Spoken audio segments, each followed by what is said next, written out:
তেলাওয়াত করছেন হাফেজ আকাশ আহমেদ।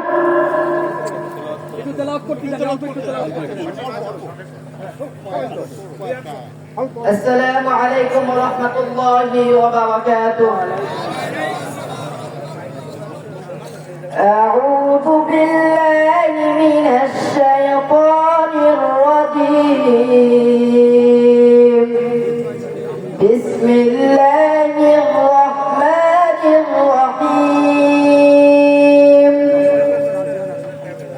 ইয়ামহাকুল্লাহু الربا ويربي الصدقات والله لا يحب كل كفار أثيم. إن الذين آمنوا وعملوا الصالحات وأقاموا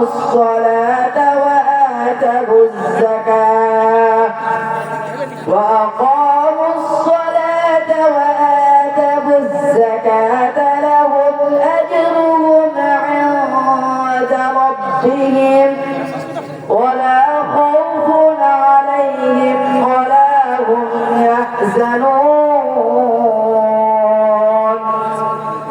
يا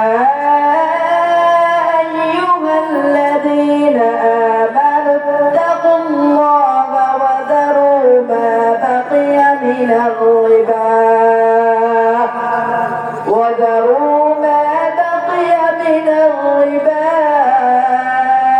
إن كنتم مؤمنين.